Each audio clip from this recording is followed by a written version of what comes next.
So today we're at our event. It's called I Don't Even Like Jazz, because a lot of people don't like it.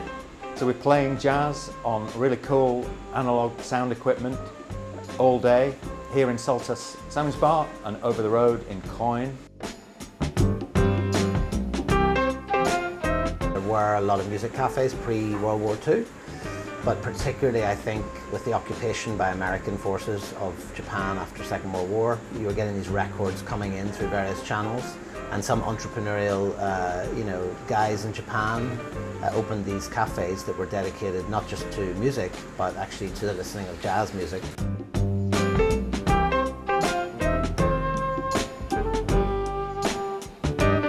Club 15 is a DJ collective and sound system that's designed to be like what you would find in a Jazz Kissa. Every element in the system has some kind of touch from me in it. The system we have in Saltas today has been entirely built by me. The speakers, the turntable is built by me using parts from my spares box. The main system, I don't think there's any part that hasn't had some kind of tweak along the way. So the whole system's analog, and analog sound, especially with jazz records, most of them are recorded to tape in an analog way. If you've got this kind of sound system, you can connect more with the record. What I love about that system is if you put on a live record in a venue like Coin, it sounds like the band's there. That's the real pinnacle that I've always wanted to get to. It's like you're in the room.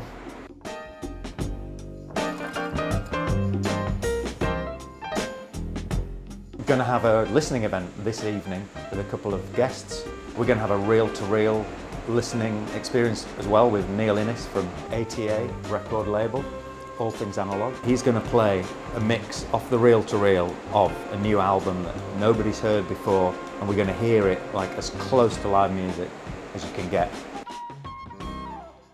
With analog recording, it sounds really good straight away. You kind of are already focusing on the music rather than the way that it sounds, and you work around problems rather than giving yourself lots of choices afterwards. We try and limit the amount of computers that are used, within the whole process. And the more we do that, the better our kind of finished product is, for us anyway.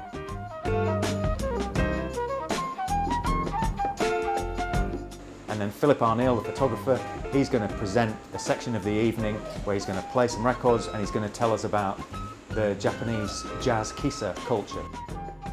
Well, what we're doing tonight is we're doing an immersive listening event, which is inspired by my own experiences photographing and spending many hours and many years in Jazz Kissa.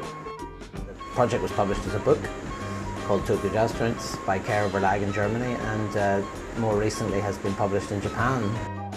The format's very simple. I play records, people drink, chat, socialise, and then at certain points of the evening people are asked to switch off their phones, not talk.